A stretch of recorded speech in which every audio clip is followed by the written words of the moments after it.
Kamati ya ufundi ya muungano wa vyama vitatu vya NCCR Mageuzi, Chadema na Kafu imeeleza hayo jijini Dar es Salaam kupitia kwa mkurugenzi wa habari na uenezi wa Chadema Mheshimiwa John Mnyika, ambapo mbali na kuitangaza siku hiyo kuwa maalum, pia wameyataka makundi mengine yasiokuwa ya kisiasa katika jamii kutumia siku hiyo kupinga mswada huo kutosainiwa, iwe kwa migomo au maandamano, ili kufikisha ujumbe kwa rais juu ya swala hilo. Isiwepo wakati wanapotaka kuchakachua kifungu kwa kifungu, tume isiwepo kufafanua msichuje hilo, kwa sababu hilo ni maoni ya wananchi. Nyinyi CCM mnakwenda kinyume na maoni ya wananchi. Tume isiwepo ili waanze kuchakachua kifungu kwa kifungu. Na ukifika kwenye kura ya maoni, wakati wa kupiga swali la ndio na hapana, kampeni inaendelea kuhamasisha umma, kuelimisha umma. Tume isiwepo kuambia watu hicho kilichopitishwa bungeni ni kinyume kabisa na maoni yenu tuliokusanya. Sisi tume hatupo, tulifanya kazi yetu vizuri, ila hawa jamaa wamechakachua kwenye bunge. Ili tume isiwepo kusema maliza ukomo wake, ikimaliza tu kuandika rasimu. Kwa hiki kifungu na chenyewe ni kibaya.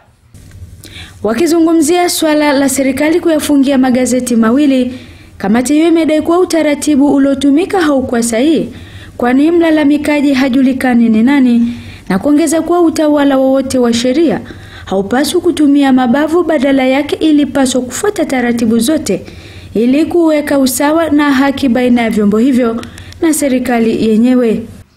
Tusijaribu kutumia mamlaka tulionayo kwa ajili ya kutekeleza matakwa yetu binafsi. Ni kawaida ya utawala wa sheria, wanasema a judge cannot judge his own cause.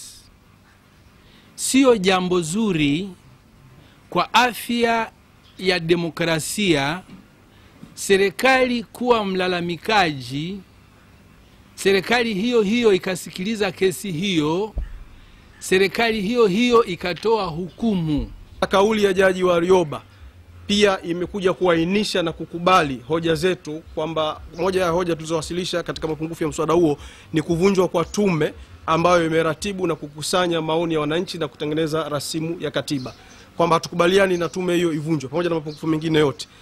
Kwa hiyo makundi mbalimbali kauli zao walizozitoa juu ya mapungufu haya yanatupa uhalali wa sisi kama vyama kuendelea na maandamano ya tarehe 10, kwa sababu kila kundi kwa maslahi yake limeonyesha mapungufu yaliyomo ndani ya mswada. Nikiripoti kutoka Dar es Salaam, mimi ni Ufosaro wa